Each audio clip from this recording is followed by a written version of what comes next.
there's just this tightness that we're trained to have in our bodies. And so much of what happens during sex is we need to like melt into our bodies and let them be and let go. Like research has actually shown in order to orgasm, like we have to turn off those parts of our brains that are hypercritical and like hypervigilant and hyper aware.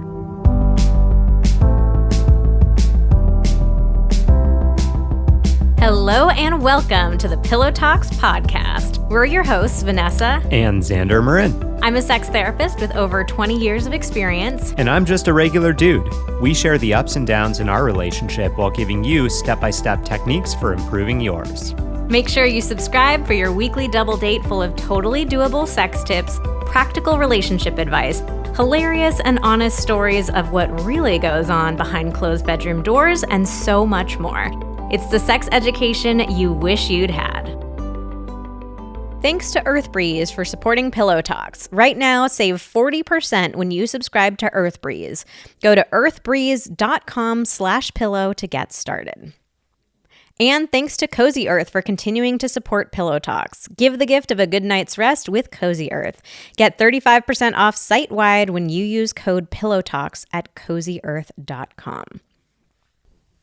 Today, we are tackling one of the biggest issues we could possibly tackle. This is the big whale. This is the big leagues? This is the big leagues. It's one of the big whales, right? What's the whale? Moby Dick? Yeah, Moby Dick is about a whale. Yeah. But I don't think big whale comes from Moby Dick per se. Oh, really? I don't know. It's a different thing. I've never read Moby Dick, to be totally honest. Have you? I don't think so. Call me Ishmael. I know it starts with those words. Who would have guessed that within the first minute of our body confidence episode, we would be talking about Ishmael? Yeah, I mean, there's actually a really simple hack to body confidence, and that is whenever you're not feeling confident, you just say, you know what, call me Ishmael. And you think about a big Moby Dick. Great tip. End of the episode. We're done. We've solved it all. Yeah, it's just redirect your anxiety. Wait, but I also, because I'm such a crazy animal lover, I want to make sure we're not talking about killing whales. I don't mean going after the big whales and killing it. I just mean, we're trying to gently befriend it. Okay. I think you just dug yourself deeper I think in the hole there. I did dig myself deeper for sure.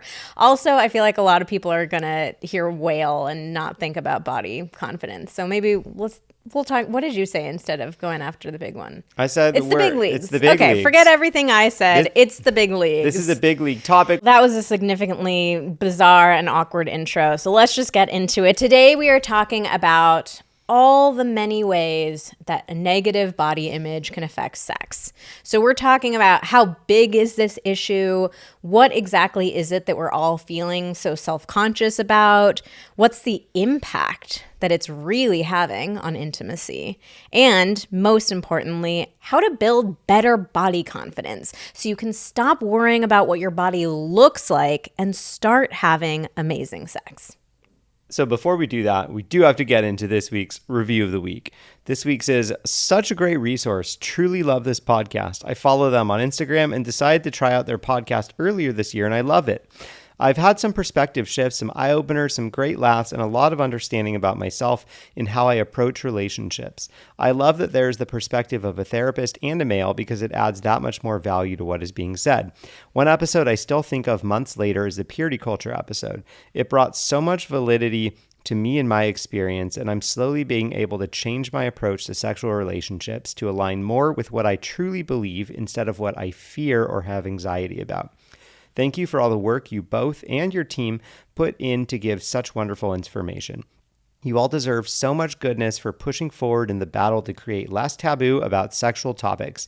Sending forever thank yous. Wow, this is a really sweet review. Thank you so much for this. Reviews go such a long way in helping the podcast grow. It makes us feel great to read them, and it really, truly does help us reach more people and be able to help more couples. So we're really grateful if you can take 60 seconds to leave a review, and we do a prize as a thank you for the reviews. So here's how it works. Go over to the main Pillow Talks page on Apple Podcasts, scroll to the bottom of the page, and you'll see the review section there. Leave us a review, and once you do, you are entered into our Review of the Week giveaway every single week going forward automatically. It's one and done. Set it and forget it. So if you hear your review read on an episode, you can email us at info@vmtherapy.com and we will hook you up with your prize. It's just our little way of saying thank you. Okay, let's get into the episode. So first, we turned over to our trusty community on Instagram and we asked some questions. So if you're not following us on Instagram, definitely make sure to do that. We are at Vanessa and Xander. We do all these great polls, get the conversation started before the episode even comes out. So we decided to first see how big of an issue this is. So we asked women, do you feel self-conscious of your body during sex? And then we also asked the same question to men. And the responses that we provided were yes, often or always, yes, regularly, yes, every once in a while, and no. So I'm going to read the responses from women. And I think, Xander, why don't you read the corresponding answers from men? Okay. Because this was really interesting. We don't love to be so gender binary. We want to take a moment to recognize our non-binary friends. And at the same time, I do think it can be interesting to really contrast what it's like growing up with all this socialization that we receive as men and as women, just to see what those differences turn out to. Mm-hmm. So let's take a look at often or always. Are you often or always self-conscious of your body during sex? 30% of women said yes. Often or always self-conscious of my body during sex. Xander, what was the corresponding answer for men? 7%. That's mind-boggling. Yeah. 30 versus 7. Wow. So that's a fraction of what women said. Then we had yes regularly, which 23% of women said. And 14% of men were in that category. So not as huge of a difference, but still quite large. And especially if we then add those two together, because this is anyone that experiences body consciousness regularly or more. So for women, that would be 53% regularly or more often than that. Mm-hmm. And then for men, that would be, let me do my quick math, 21%. So, more than double the number of women are regularly thinking about this. And, in fact, for men, this is less than a quarter of men that are really thinking about this very often at all. Yeah. Then we had yes every once in a while. 38% of women said this was their response. And similarly, 37% of men said yes every once in a while. That's interesting. That was the only category that was close. So there's a good chunk of men and women that every once in a while are thinking about their bodies during sex. And then no was only 9% of women. Whereas for men, this was the most common response, and that was 42%. So the least common response by a long shot for women, the most common response for men. And yes. over 4 times as many men, just not worried about their bodies during sex. What would you have answered to this? Or what is your answer? We're saying during sex. I've certainly felt, insecure about my body before. I do still sometimes feel little bits of insecurity about my body. Enough to say every once in a while, or would you have just kind of rounded to no? I'm trying to set the stage by saying, in general, I do feel this sometimes. During sex, I don't think I have ever. Oh, you're saying you feel occasional body confidence outside of the bedroom, but during sex, never? I don't think so. I think you have never thought about your body during sex. I mean, I'm thinking about the sex, having sex. I'm excited to be having sex. You're thinking about one part of the body? I'm looking at you. I'm excited. I'm turned on. Why would I be thinking about... So there's not... I'm doing an act that makes me feel confident. Not a thought of ooh, I wonder if my stomach looks a little weird at this angle, or... I mean, I just kind of assume sex is a weird act. You're in weird positions. You're doing... in order to be having sex, you're both agreeing. Like, I guess in my perspective, I'm thinking, hey, we're agreeing, like we're doing this thing regardless of what we're worried about, or like we want to do this thing together, and it's we're in weird positions or we move around weird. Like, it's just part of the deal. Like, outside of the bedroom, have you ever had the thought of like, ooh, I'm in a position that's like maybe making my stomach pooch over or give me a little roll? Yes. Okay. Outside of the bedroom, okay, for thank sure. God. I mean, pretty much only ever in situations like where like my shirt is off.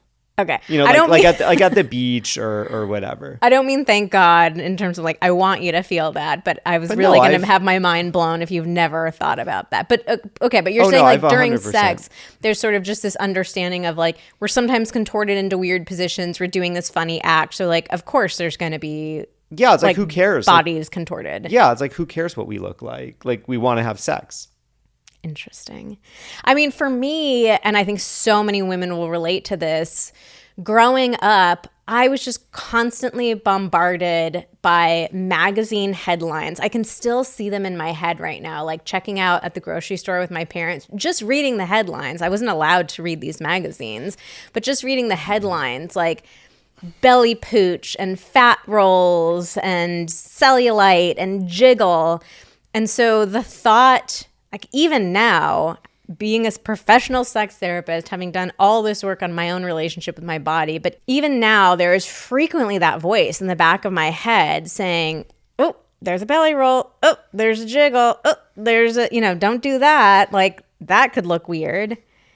And I have tools now where I can ignore it. I can move past it. And that's what we're going to talk about in this episode. But that's what I mean about the socialization. It gets in so young. It gets in so deep. And yeah, it really blows my mind to think about, like, I can't even conceptualize what it would be like to not think about your body during sex, like in a negative way.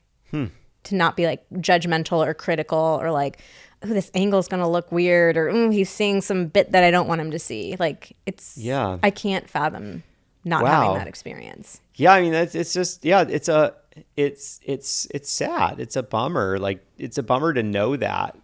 And I feel really bad that that's how you feel, that that's your experience so often. And it's a bummer when I contrast that with I guess like when I contrast it with my experience of sex, because, I get so much joy out of having sex with you and just being so present in that moment. And so like, when we have sex, it's like I get to tune everything else out. And, definitely one of those things I tune out is like, oh, like, what is this? Like, how do I look in this position? Or what is, any kind of stuff about like what anybody else thinks about me, whether, in the bedroom or out of the bedroom. Yeah. And so, yeah, I mean, I can just imagine that when those type of thoughts are running through your head, how hard it must be to really be there fully. Yep. Welcome to being a woman. We'll get into it more about, some of the tools that I've been able to develop to help me navigate those moments, because it's not something that's, my answer for this at this point would be, I'd really get torn between every once in a while and no. Like, I'd probably answer every once in a while. That sounds fair. Yeah, I have the tools now that like I can refocus myself, come back into the moment, really focus on enjoying the experience. And it's just like kind of that running chatter in the back of my head going all the time. We also asked, like, for people of any gender, if you're in a relationship with a woman, do you think her body image negatively impacts sex? 31% of partners said yes, a lot. 43% said yes, a bit. And only 26% said no. Wow. So that actually kind of struck me as interesting, because only 9% of women say that they do not feel self-conscious of their body during sex. But 26% of partners say that it doesn't impact it. So that makes me think that there are probably a lot of women suffering in silence about this. Like, they're really struggling, but they don't want their partner to know what's going on. So the partner just doesn't have any clue that she's blissfully unaware. She's a little tormented. Then we also asked, what about your body do you feel self-conscious of during sex? So I'll read out the responses from women. by far and away, the number one response was my stomach. Like, just worried about my stomach, looking fat, having rolls, like just looking unflattering. The stomach that was it. And another very common response was weight overall. Then we had breasts. A lot of like being at an awkward angle and having my breasts like flopping around, how they hang when I'm on top, leaning over, feeling like they're too big, too small. Cellulite, jiggling of fat or skin, thighs, vulva. So a lot of women pointed out like, my vulva, does it look weird? Does it smell weird? Does it taste weird? It just brings up a lot of insecurity overall. And there were also a lot of responses that we categorized under like fears that come up after childbirth. So a lot of women said, I didn't used to feel this much self-consciousness, but now that I've given birth, it's like I feel soft and squishy. I have all this loose skin. My breasts look and feel totally different after breastfeeding, C-section scarring, like all those things.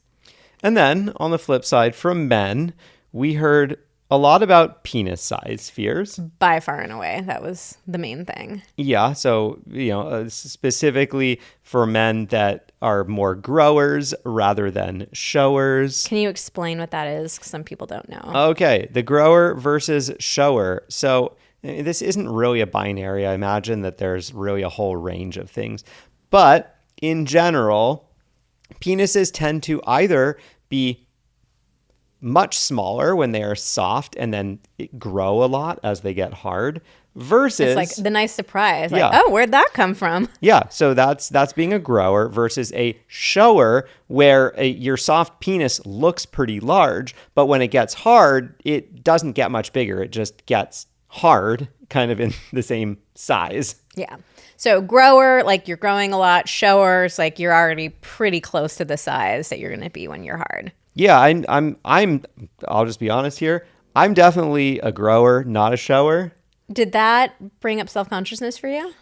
Not really. I don't think I'd actually really heard of like grower versus shower until later on. Mm-hmm. I just kind of assumed that everyone was a grower because, you hear about like getting hard or like getting bigger or whatever. So I just assumed that was normal. And I guess I don't know how I managed to do this. I guess I just kind of felt like, you know what? I think that my penis is about normal-ish size. We came of age during the early days of the internet. So there wasn't the greatest information available out there. But, from what I was able to glean, it seemed like I felt like, okay, I think that I am normal enough. And I was like, you know what? I guess I'll just sort of suspend judgment on this until I have a couple of sexual experiences, see how they go. It seemed like everything went real smooth around my penis. Like it was, there was like nobody batted an eye. It was just like, yeah, cool. Like, there it is. Yeah, there it is.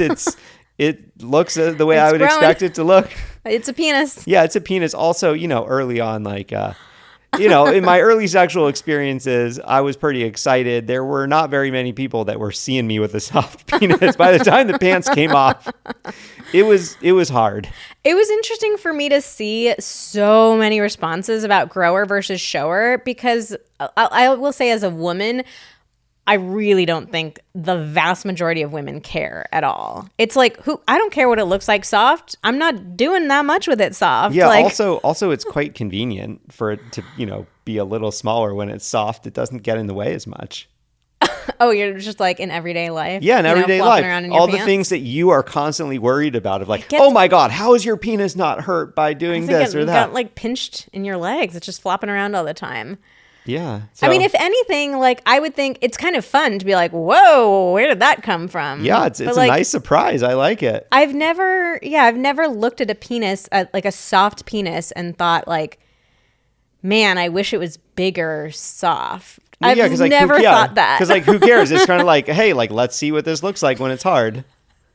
It's like those. Do you remember when you were a kid, those little like, you get the little capsule and you put it in the water and then all of a sudden it turned into like a dinosaur sponge? You're like, let's see what's going to come out of this thing. Yeah, you don't know. You don't know until you put it in the water and find out. Also, I will say, again, speaking for all womankind, since we usually make you speak for all men. Great. I love But it. I truly believe women care about penis size, like just a tiny fraction of how men think about it. Like men are so anxious about penis size.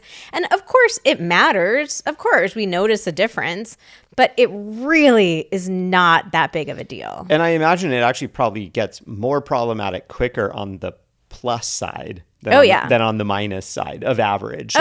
Very quickly. We hear far more complaints about it being too large than about it being too small. Yeah, I mean, I would imagine that pretty quickly as you get larger above average, you are going to start to run into, that is a little too big. That is hurting. All right, other fears for men: not being fit enough or not being ripped, and body odor.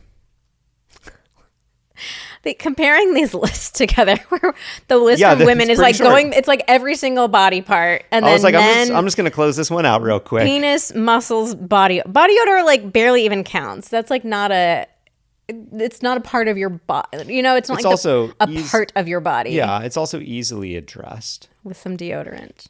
Yeah, I mean, I'm not trying to minimize this issue. No, I'm not trying to minimize either. That's not something that I have particularly struggled with, and I can imagine that maybe it's like more than just your armpits or your maybe do the work that you do, you sweat a lot, or you're around stinky things. And I don't mean to minimize, and honestly I don't love comparing very often. It's like we've all got our stuff going on. It is interesting in this case to see how big the differences are. Yeah, especially because when we were reading through the female responses, I was on some of them.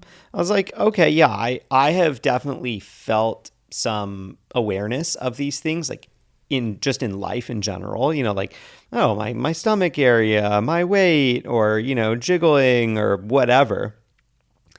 But then I saw the list from men and I was like, oh, interesting. None of these are in there. And then I thought about it for myself and I was like, yeah, I do think about those things sometimes, but when we're having sex, it's like, no, like that's my time to just fuck it. Like, let's have fun. Like, let's forget about all this shit.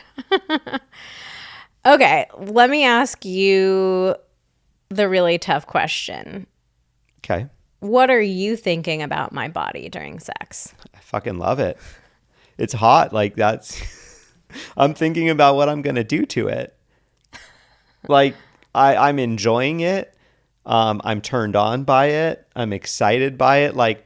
Yeah, I mean, it was funny, hearing that one. It was, breasts, taking my shirt off at an awkward angle and having them flop around. I was like, what awkward angle? Let's see them. Get that shirt off. I don't care what angle it is. I guess this feels like, I'm sort of sitting over here thinking it's a really tricky question to ask you, because what are you going to do right now? On a podcast that we know thousands and thousands of people are listening to, you're not going to be like, yeah, babe, sometimes your belly does make a little pooch in certain positions. That would be a very, you're just not going to say that. So there's a part of me that honestly, sometimes it feels hard to believe because I've had so much of that socialization. It's just so deep in my brain, feeling like my body is constantly being judged. And I can realize intellectually, nobody's actually judging my body. But it's hard to believe sometimes. I'm like, he's got to have had the thought that, my boobs are in my armpits sometimes, or, I guess there's a differentiation for me between the thought or the observation, where the reality, I'm seeing things with my eyes that are, your body is following the laws of physics. Mm-hmm. So the observation and then the judgment. And of course I observe things. I'm not trying to say, oh no, none of these things ever happen. I'm not saying these things aren't real. These are real things. We all have bodies, they all hang in certain ways. And they all, hang in different ways and look different ways. And when we're making different movements and blah, blah, blah, that's life. That happens. But the judgment of it, oh, I see that and I don't like it. Or oh, that turns me off or whatever. That doesn't cross my mind. I'm like, yeah, we're having sex and we're in this angle. Of course that is going to happen. It would be weird if it didn't happen. That's a really interesting distinction. So it's like you are noticing things. Yeah, but like I'm turned on. I'm like hell fucking yeah, let's go. Let's fucking go. Okay. No, but I think that's really important. Like you are noticing things. You're saying like, yeah, like of course gravity is doing its thing. But it doesn't feel like a judgment the way that we women have been taught to judge ourselves. Like, ooh, belly roll equals bad. Ooh, thigh jiggling equals bad. It's like, yeah, of course your thigh is jiggling. You just switch position. But it's not it doesn't cross that line. Yeah, I mean, I guess the other way to put it is like, obviously, male orgasm differs from female orgasm, and I don't know what it is exactly that you experience during sex. Honestly, you're probably getting it a lot better than I am since you have way more nerve endings. Sure do. But like, let me ask you more of an extreme example. Let's say that you are like right in the lead up to your orgasm, like you are really almost there, or like you're having an orgasm. Are you capable of like? Would you be capable of like judging or being turned off by some part of my body? Or would you be like, what would be going on for you? No, I'm not. And that's like a little spoiler alert for one of the tips that we're going to be sharing in this episode. Like when I'm really in the moment experiencing pleasure and connection and joy, my brain is nowhere near that place of judgment. Yeah, so that's where I am. Like 95% of the sexual experience. Mm-hmm. Like it's just like I'm in a much more basic part of my brain, like like judgment. Yeah, he's like in the primal yeah, like zone. I'm like in a lower, whatever it's called, like a low. What is it called? Like lower, not lower state of mind, but like.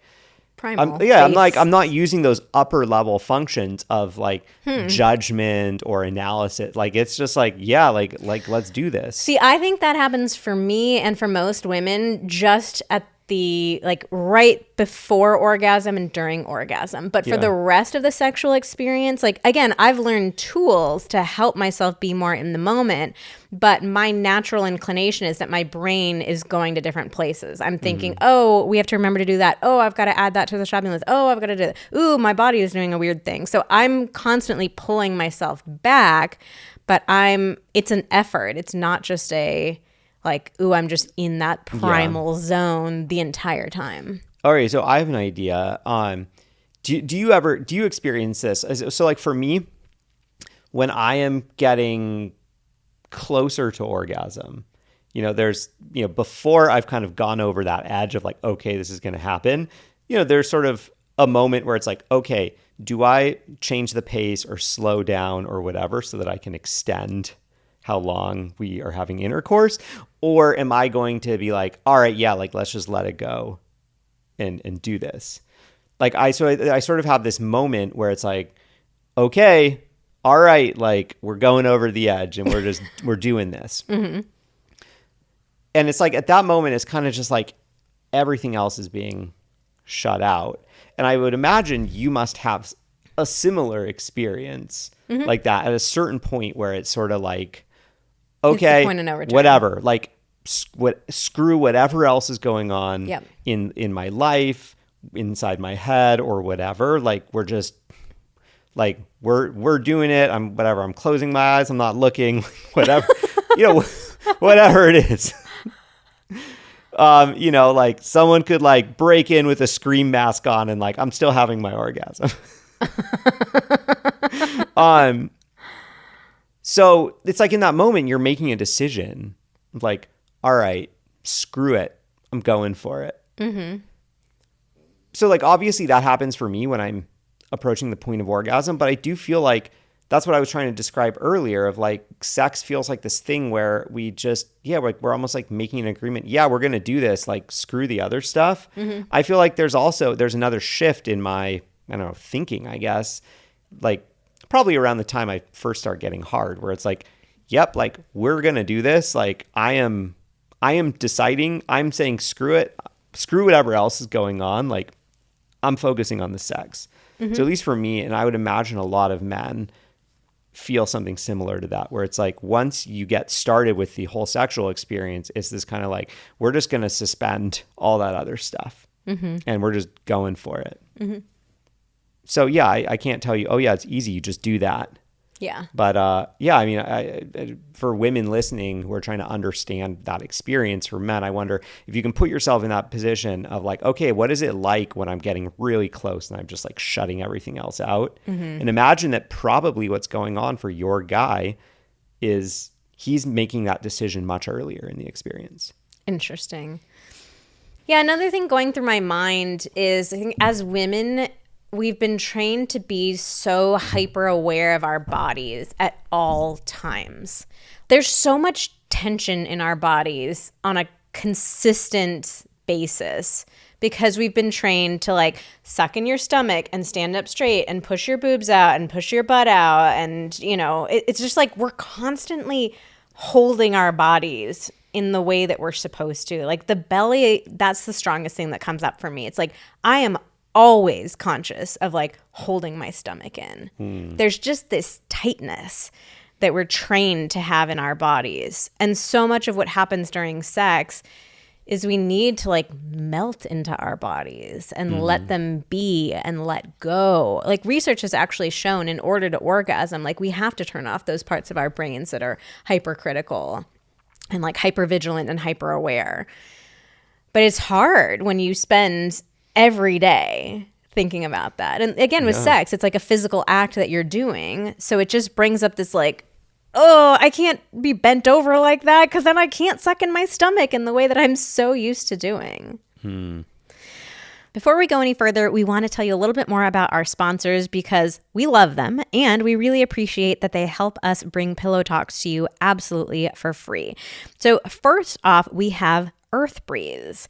Have you ever wondered why laundry detergent comes in massive plastic jugs? They're heavy, messy, hard to store. Worst of all, 91% of plastic doesn't get recycled, leaving laundry jugs to sit in landfills for centuries to come.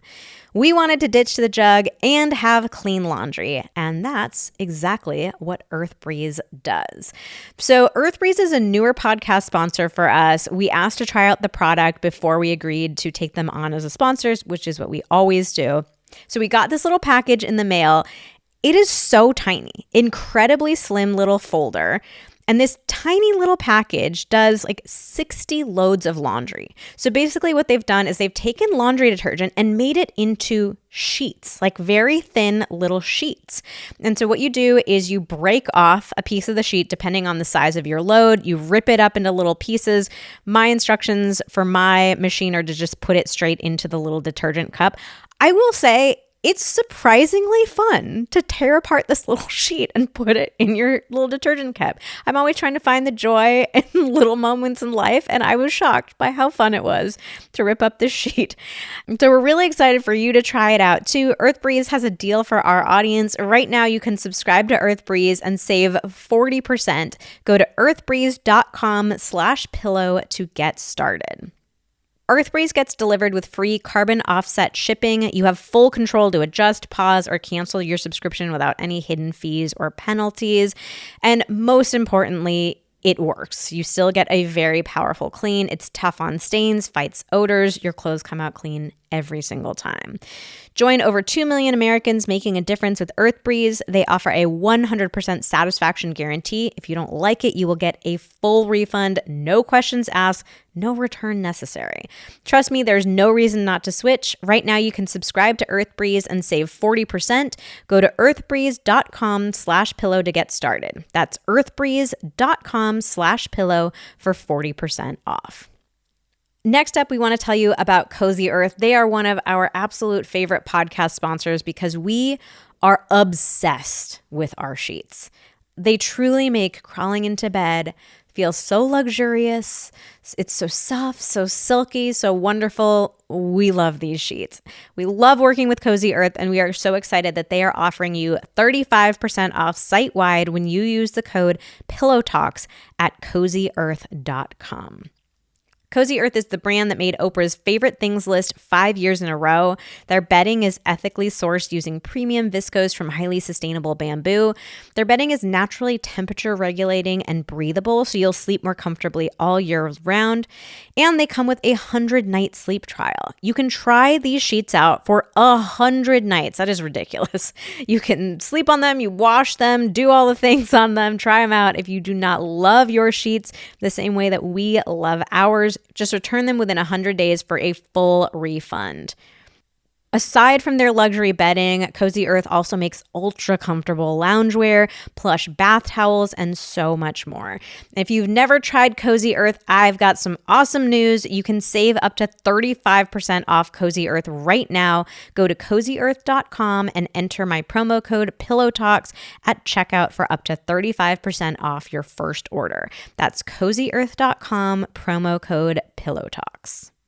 So, let's talk a little bit more about the specific ways that bad body image negatively impacts sex, because we've got to get people on board recognizing like how badly this is impacting your sex life. If you haven't already, I think a lot of people have, but there are a lot of nuances and layers to this that we want to go over. Yeah, because I think that, pretty much no one is arguing that this isn't a problem. I think most people would accept that, okay, like body image, this is an issue. Like, I have an issue with this, but I think that a lot of people get to that and go, okay, I have an issue with it. I understand where it came from and how it's constantly perpetuated, but like, what am I really going to do about it? Whatever. Like, I'm living my life okay. Mm-hmm. Like, I'm surviving, like, whatever. I don't want to be battling with this constantly.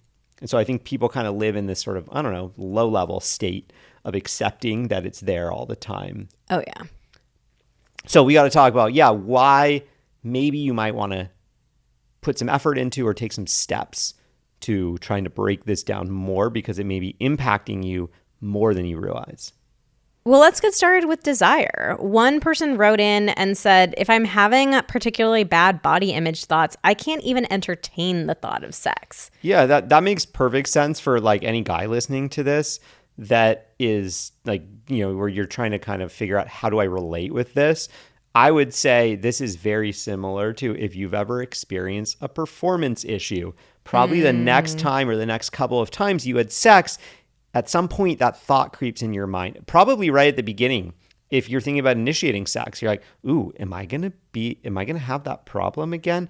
Ooh, maybe I shouldn't, like, how do I feel confident enough to really initiate this or really do this? Or if your partner initiated, like, ooh, if I'm saying yes, like I'm agreeing to like doing it all the way. And what if I can't?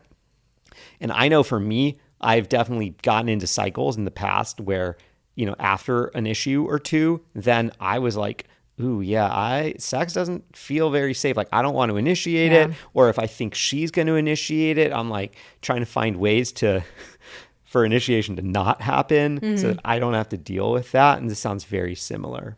Yeah. I mean, you might be way less likely to initiate sex if you're struggling with bad body image. You might avoid sex altogether. Yep. If it's that strong for you. It's like, I don't want to get naked. I don't want my partner to see me naked. Yeah. I mean, why? Because it makes perfect sense. Like, why would you want to feel that? I don't want to, I think why would a lot you of us subject yourself to that? Yeah. It's like a lot of us acknowledge, it's great that we've put a name to it. Yes, I have, a body image issue. I have issues with body confidence.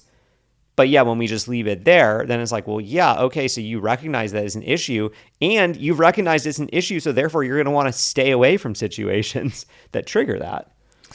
You might not want to let your partner touch or look at your body, so insisting on having sex with the lights off or telling your partner like certain parts of your body are off limits. And this is different from like a safety-based boundary, but more just about the self-consciousness.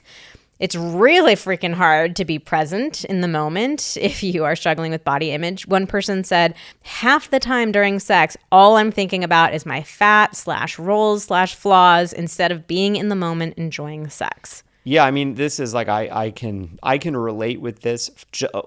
This is a stretch, but just from the perspective of like times where either we've been really tight on time or maybe we've been at somebody else's house and we're worried about making noise.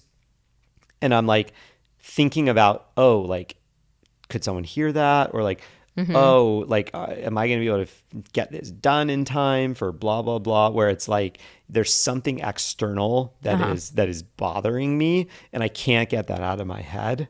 Yeah. And so I can imagine that this is very much the same. Yeah, I mean, performance issues is another way that bad body image can affect sex. Not feeling very much pleasure.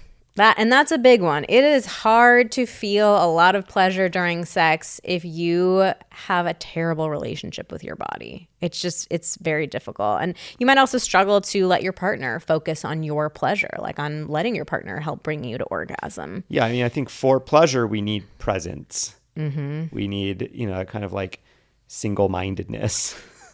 Ooh, I saw that on a bumper sticker. Like the second you said it, like, for pleasure, we need presence, or pleasure requires presence. Yeah. Pleasure needs presence. I like it. Put it on a t-shirt. Limiting activities too. Like one person said, I'm not as adventurous as I want to be because of fears about my body. So I think positions is like a great example. Someone might say, I wouldn't let myself do this position because I'm too afraid of what my body will look like. And then finally, not orgasming. We kind of should loop that one in with pleasure. Oh, yeah, totally. Yeah, if you're not feeling very much pleasure, then why would you orgasm? Like it's a linear thing. You get the more pleasure you get, the closer you get to orgasm. It's not like, our sexual organs it's not like a button where it's like, oh yeah, if I just push this button enough times, the thing happens. Pleasure is the pathway to orgasm. Okay, so let's get into building better confidence, better body confidence. If you're listening to this episode and it's just like this growing pit in your stomach, like, oh God, it really is an issue. Don't worry. Of course, we are not going to leave you hanging. We're going to talk about how to build better body confidence. So our first tip is that if you want to feel more comfortable with your body during sex, you have to start by working on feeling more comfortable in your body throughout the day. Feeling body confidence right in the middle of sex is the hardest time to feel confident about your body. And I think this is where a lot of people go wrong is we feel the impacts of bad body image so strongly when it comes to sex. So people get it in their heads of like, oh, I want to feel great about my body during sex. Like that's another one of those magazine covers that we've always seen, like feel better naked, right? But that's a really high bar. Like that's a big goal to set if you are struggling to just feel good about your body all throughout the day. Yeah, how about just feel neutral about your body? That seems like a good goal. Yeah, I mean, you're talking about, that's the whole difference between like the body positivity movement and the body neutrality movement is, body positivity started talking about like seeing our bodies in positive ways. And then body neutrality said, well, for some of us, that's really tricky to do. And can we start by actually just seeing them in neutral ways or even taking some of the emphasis off the body in general? So that's a whole other piece of the puzzle that we could bring in. But we did want to share one really important mindset shift. I think a lot of times when people decide like, okay, I want to feel better body confidence, I'm doing it, I'm going to feel great about my body. Sometimes we think of it as this end goal that we're going to reach. And this comes up a lot with bodies in general. Like, oh, once I lose that 10 pounds or once I lose those 20 pounds or once I gain those muscles, like then I'm going to be so good and happy and it's done, right? It's never done. It's never done. Body confidence is a journey, not a destination. You are never going to reach a point where you are unflappably confident about your body 100% of the time. At least in the society and the world that we live in today.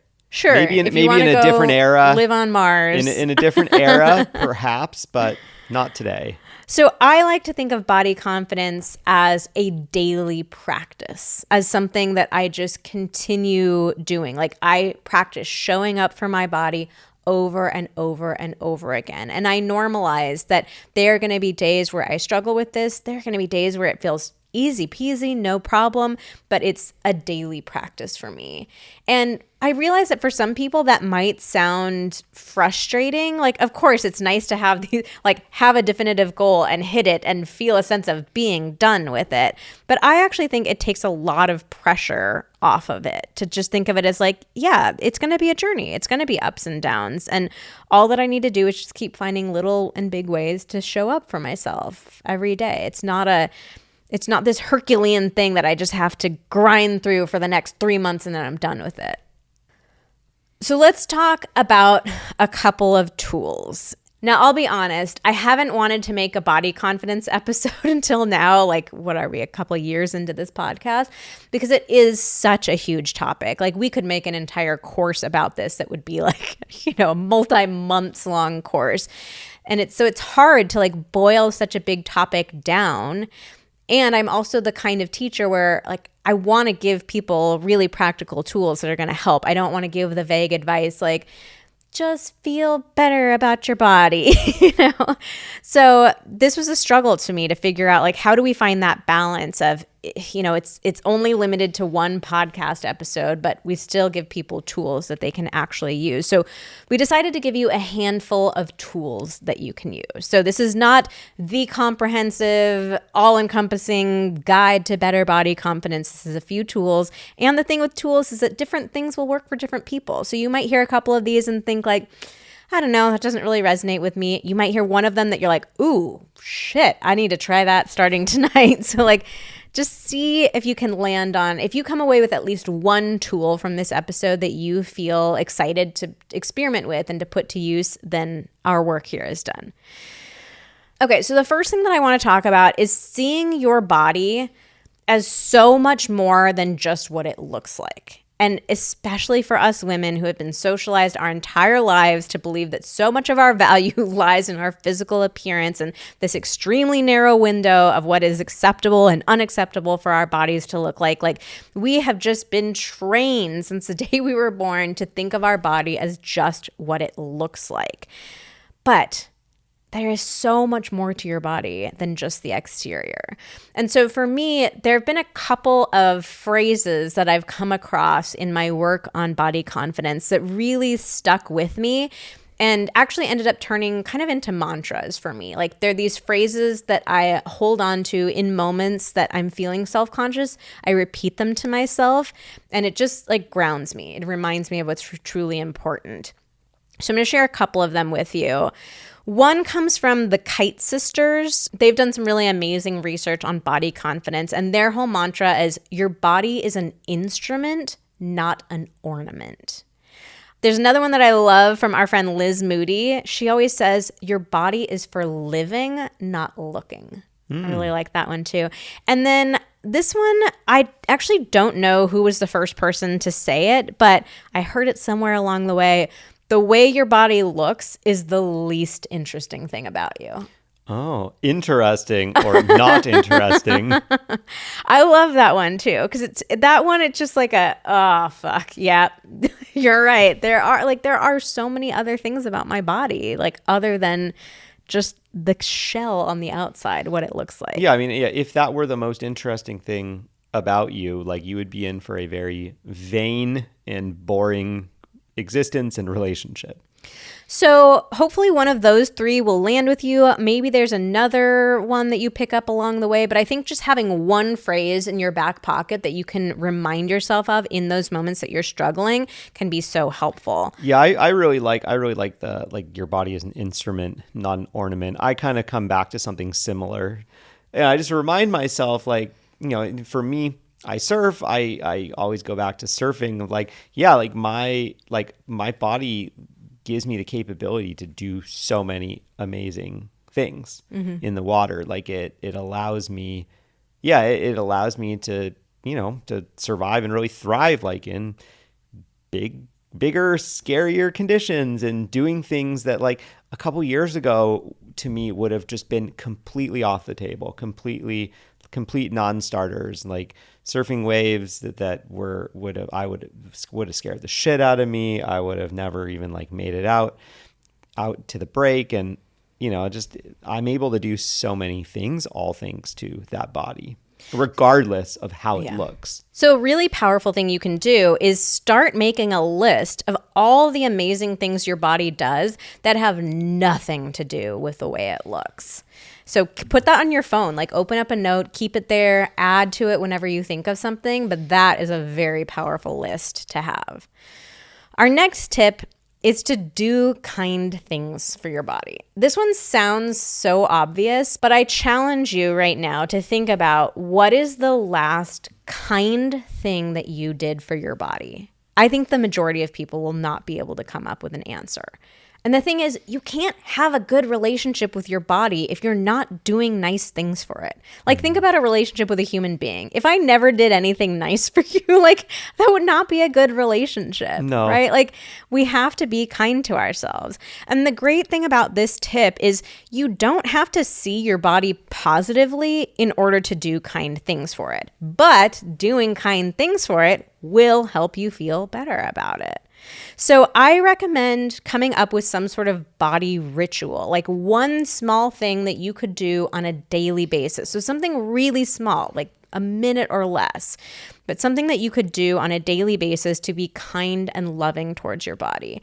And be really intentional with this too. Like when I do something for my body, I take a moment to actually say to myself, I am doing this to be kind to my body. I think sometimes, especially now that like self-care has like become such a bigger part of our lexicon, like we often do things for ourselves, but it's like we're kind of just going through the motions of it. It's like, oh yeah, yes, queen, I'm taking my bubble bath or whatever, you know, but then it's like you don't actually even enjoy it that much. So like taking that step to be really intentional of like, I'm doing this for a purpose. I'm doing this to be kind to my body, to show it love, to take care of my body. Another tip is to think about the kids. So if you're a parent, what is it that you want your kid to think or feel about their body? I think when it comes to our bodies, it's very easy for us to get into our own heads, to only think of ourselves. That's why I love bringing kids into this, because your kids, they see everything. They are picking up on everything. Even if you think they aren't, Even if you probably think they are. aren't. Like they are seeing you treat your body poorly, talk about your body in bad ways, and they're absorbing that and picking that up. Yeah, I mean, it's the same way that we picked up all this stuff. Yeah, absolutely. So I think like thinking about your kids and the sort of relationship that you want them to have with their body, I mean, I want to acknowledge like this can feel like a real gut punch to some parents, like, oh, fuck, like the guilt that can come up, the shame that can come up. So we're not saying this to like to make you feel bad or make you feel like you're being a bad parent, but rather to like really ground yourself in like that love that you have for your child, that complete unconditional love that you have for them, the way that you want them to have like this beautiful, healthy, loving, joyful relationship with their body. Like you can do that by developing a better relationship with your own body. So sometimes like, especially with things like taking care of our bodies, a lot of us think like, oh, I'm so busy. There's so many other things I can do. It's selfish. It's self-indulgent to do stuff like this, but it's not. It's not only important for you, it's also important for your kids. Yep, you got to walk the walk. You absolutely do. And if you don't have kids, I think it's really powerful to think about your younger self. Like I often think about little Vanessa, and I think the great thing about kids is this is happening at an earlier and earlier age that they're becoming conscious of their bodies. But sadly, young kids, they are so joyful about their bodies. Like they delight in their bodies. Yep. If you've ever been around young kids, like it's so freaking cool to watch them just like be so joyful and carefree about their bodies. And so sometimes I think about little Vanessa and I imagine her looking at me, adult Vanessa, and adult Vanessa like picking herself apart or saying mean things to each other. And I just imagine the look on her little face. And that instantly pulls me out of the moment. Yeah, she'd be horrified. Yeah, she would be very sad. And so that gets me like, yeah, that gets me to stop. And that gets me to think about like, let me bring some of that childlike, joyful, gleeful, curious, excited energy back to my body. We were all born feeling joy in our own skin. We were not born feeling self-conscious. We were taught to be. And we can get back to feeling that joy. That joy is our birthright. It is. Yeah. I mean, life is pretty incredible when you don't have all the other little lenses on it. Just the fact that we're here and we're living, we're capable of feeling joy, pleasure, excitement, all that stuff. And every kid feels that. Like every single kid feels that. And yeah, it's not that's available to all of us still. The next tip is maybe my personal favorite. It's had the biggest impact on my own relationship with my body, and that is talking to my body. I have developed a practice where I literally will talk to my body. And so when you're talking to your body as if it was its own entity. So I'm not talking about like talking to my body like, oh, you're so fat. Oh, your skin is so floppy. Oh, you have this horrible cellulite. Like we all do plenty of that. That is not helpful. But I talk to my body as if it was its own creature. And that instantly makes me interact with it in a softer way. Like if I'm really thinking of my body as its own entity, I don't want to be mean to it. Just like I wouldn't say mean things to Xander or to some stranger that I saw on the street. Like I would never talk to another person the way that I can talk to myself. But if I imagine my body like as its distinct entity, it just instantly makes me feel softer about it. So when I'm in a good space, I practice saying kind things to my body. I will like call out like, "Ooh, you look so sexy in that." You know, "Oh, your skin looks so beautiful. Your curves are so amazing." I express appreciation and gratitude. So I don't just talk about the way my body looks. I will say like, "Thank you for being so strong. Thank you for getting me through that workout. Thank you for being healthy." All this kind of stuff. So I really focus on, the inside of my body, all the things that it does for me. But when I'm really having like tough days with body confidence, I will also talk to my body in those moments. And I will say to it things like, I want us to have a better relationship. Or like, I'm having a tough day and I know I'm being hard on you and I'm sorry for that. So it's like just that dialogue. It doesn't have to be perfect. It's not a constant like, yeah, you're so amazing. You're so great. You have the best body ever. Like sometimes it's hard. And sometimes it's like, God, I'm really struggling to be kind to you today. And I'm so sorry about that. Like just that dialogue makes me feel so much better. Like I just want you to know, body, that I'm trying.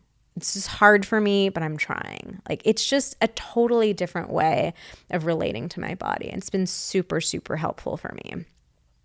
Okay, so now let's move into how do we take this body confidence that we're starting to build outside of the bedroom and bring it into the bedroom so we can feel it during sex. Invite it to the party. So first, there's an incredibly important mindset shift that we have to make here. The way that your body looks has zero relationship with the pleasure your body is capable of feeling. So you don't have to wait until you've lost those 10 pounds or you've bulked up your biceps in order to feel more pleasure. Like your body is capable of infinite amounts of pleasure exactly as it is right now. And pleasure is the pathway to better body confidence. Pleasure is the pathway to orgasm. Pleasure is also the pathway to better body confidence. The more pleasure that you can feel in your own skin, the better you're going to feel about your body. Yeah, I mean, and because, we were talking about, the presence is really required for the pleasure. But it's, they're kind of two sides of the same coin. The more pleasure you are feeling, the more you are enjoying sex, the more likely you are going to be like, yeah, you know what? Screw that. Like, yeah, let's tune out all this other stuff. Like, this is good. I want to focus on this. Yeah. So you can set yourself up for success going into sex by reminding yourself to focus on pleasure. So you can say to yourself before sex, like, I choose to focus on sensation and pleasure. I have another little hack for this one because I know that it can feel like a lot to be like, oh God, now like every single time I have sex, like I gotta be like so focused on this and not allowing these thoughts to come into my mind and blah, blah, blah. Try this. This is a little hack that sometimes can short circuit that longer term thinking that ends up just shutting us down. And think to yourself, what would it be like if I just one time, like tonight when I have sex, what would it be like tonight if I just went all in and was like, you know what? I'm just going to focus on the sensations. I'm just going to focus on the pleasure and see how that goes. And you can decide after that what you want to do the next time and the time after and the time after that. But I think it can be really easy to be like, oh, well, I couldn't possibly do that because like, whatever, like 2 months from now when blah, blah, blah, I don't know, it just snowballs into like all these big reasons why you can't. But just try, what if you were like, you know what? What if I saw what if I tried one time to see what it might be like for my partner who doesn't seem to give a shit about any of this? And just see what that's like and then decide what you want to do with that. So in the moment when you feel self-consciousness strike, because it's going to, like you're going to have those self-conscious thoughts that come up, but in the moment, redirect your attention to the sensations that you're feeling. So you notice the self-conscious thought come up. Just take a moment to like, okay, I hear that, it's there. But then redirect your attention to what is it that your body's feeling in that moment. And you can even repeat that as a mantra too. Like, I choose to focus on sensation. I choose to focus on pleasure instead. And our final tip here is to enlist your partner on your body confidence journey. We think it's so powerful to have conversations with your partner about your body image. I mean, I will say like, this has been huge for me in my own journey. Like even this sitting here today, having this conversation, like hearing you say those things, Xander, like that's healing for me. It's been really impactful for me. So I think like our tendency is when we feel self-consciousness, we feel ashamed and embarrassed of it and we don't want to share it with our partner. Hold it in. Don't let anybody else know. But I think airing out your concerns really can help like relieve that stress and anxiety that you're feeling and can actually create a lot of intimacy and connection. Like your partner might be struggling with their own body confidence or insecurities, but even if they're not, it's like vulnerability is what creates intimacy. And sometimes when we verbalize these things that have been in our head for so long, what you'll find is when you actually hear yourself saying it using words, you might find yourself feeling like, that actually feels more extreme than, or like that sounds more extreme than what I actually feel. Maybe I don't feel this strongly about it. And you can start to revise what it is, try to revise with words what it is that you're actually feeling inside. Because, when we only allow things to stay in our heads, like the words that we use, they really ratchet up. And then very often, I find this very often when we're talking about how we feel about something, like I'll say something and be like, whoa, that is actually way more extreme. That when I hear that out loud, that doesn't actually very accurately reflect how I'm feeling.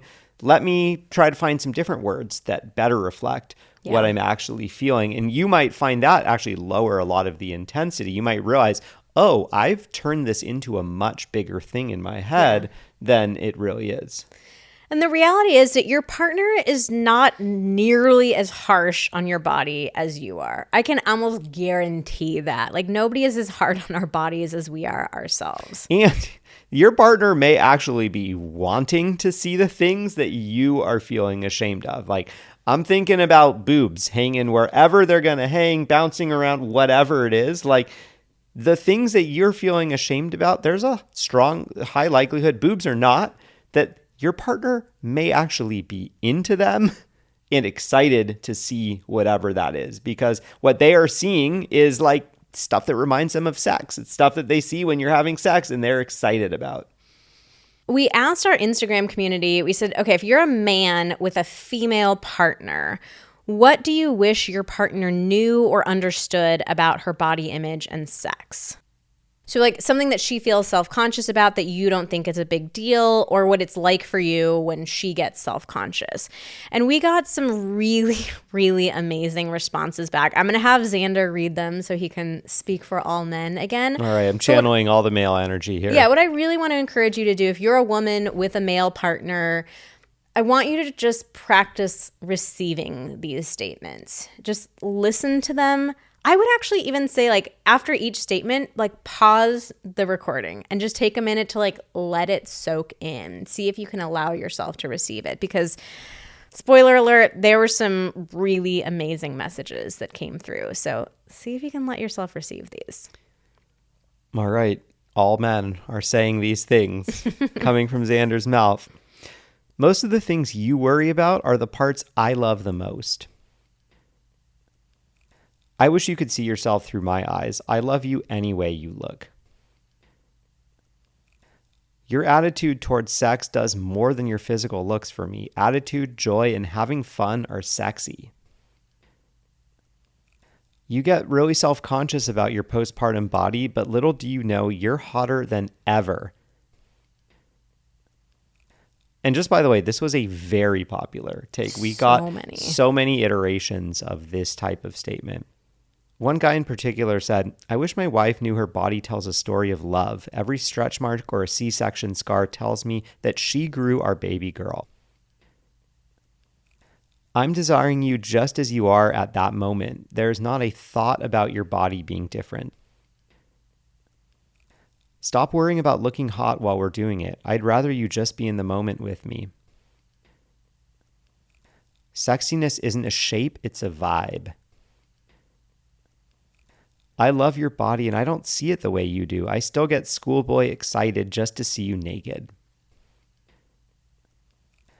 I love that one. Yeah, that is so nice. And yeah, there were a bunch of these that kind of got at like just the energy that you show up with is so much more important.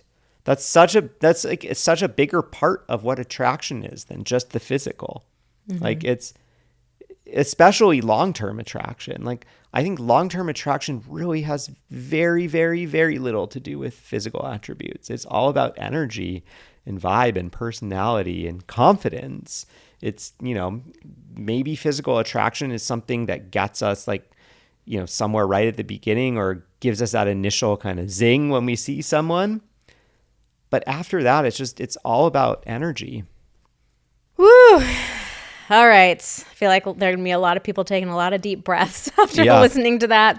There might even be a few tears there. But I just loved reading these. And I think it's so important to recognize, like, this was an anonymous question box. Obviously, I was putting Xander on the spot, asking you some questions. Like I was saying earlier, like, yeah, what are you going to say? Like, oh, no, babe, I am thinking very critically about your body. I want you to lose 10 pounds.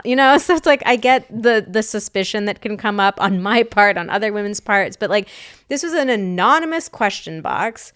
Men could have said, actually, I do think she needs to worry about this or something. They could have said stuff, but like they didn't. They didn't say anything like, complaining or negative. There also wasn't even anything neutral, like, oh, this isn't that big of a deal. Like, these were beautiful, beautiful, like, touching statements. Yeah. So I think it's a nice note to end on. So I hope that this episode has been really helpful in giving you tools, giving you motivation and inspiration to build better body confidence.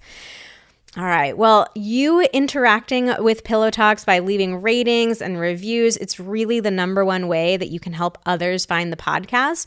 So if you found this episode to be helpful, we would love it if you could leave a review on Apple Podcasts, answer our questions or our polls on Spotify. Make sure you're following us on whatever platform you listen to podcasts on. It really means the world to us. And that's it for today's episode of Pillow Talks. Thank you so much for listening. Join us again next week when we talk about why we are in couples therapy.